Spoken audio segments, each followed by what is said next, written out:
સર્વશાસ્ત્રવિદગ્રણી. સર્વશાસ્ત્રવિદગ્રણીએ નમઃ એટલે શ્રી ગુસાઈજી સર્વશાસ્ત્રો જાણનારાઓમાં અગ્રણી છે. વિવરણ: બધા શાસ્ત્રોના જાણનાર વિદ્વાન કહેવાય છે. આવા વિદ્વાન કરતાં પણ શ્રી ગુસાઈજી અધિક જ્ઞાનવાન છે.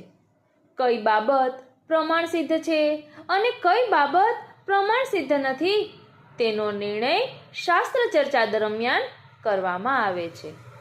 તે દરમિયાન અધિક જ્ઞાની આગળ અલ્પજ્ઞ મૂંગા બની જાય છે.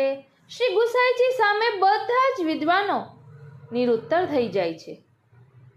શ્રી ગુસાઈજીમાં અધિક જ્ઞાન છે તેવું કઈ રીતે કહી શકાય એવી શંકાના જવાબમાં એના પછીનું નામ કહે છે કર્મ જાડ્ય ભિદુષ્ણાંશુ, એટલે કે તેઓ કર્મ વગેરે માર્ગોની જડતાને દૂર કરનારા છે.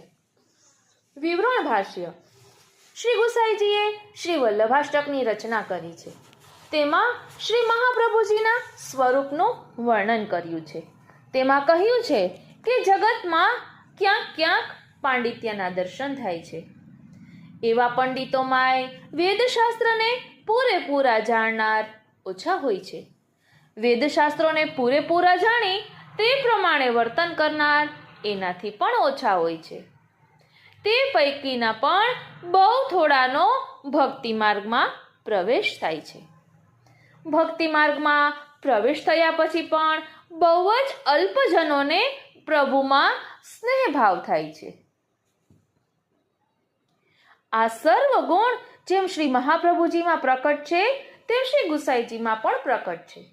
તેથી શ્રી ગુસાઈજીને સર્વશાસ્ત્રોના જાણકાર પંડિતોથી પણ અધિક જ્ઞાનવાન કહ્યા છે. બેઠક ચરિત્ર સંગતિ. એક વખત શ્રી ગુસાઈજી વૃંદાવનમાં બંસીબટમાં શ્રી મહાપ્રભુજીના બેઠકજી પાસે બિરાજતા હતા. વૃંદાવનના હરિદાસ સ્વામી, હરિવંશ વગેરે મહંત આચાર્યો શ્રી ગુસાઈજીને મળવા આવ્યા. શ્રી હરિવંશજીએ પૂછ્યું કે આપ સંધ્યા વંદન કરો છો? તો શ્રી ગુસાઈજીએ જવાબ આપ્યો કે અમારા માર્ગમાં સંધ્યા ઉપાસના મુખ્ય છે. અમારા ભક્તો સંધ્યાની ઘણી ઉપાસના કરે છે, કારણ કે સંધ્યાકાળે શ્રી કૃષ્ણ ગૌચારણ કરી નંદાલયમાં પાછા પધારે છે.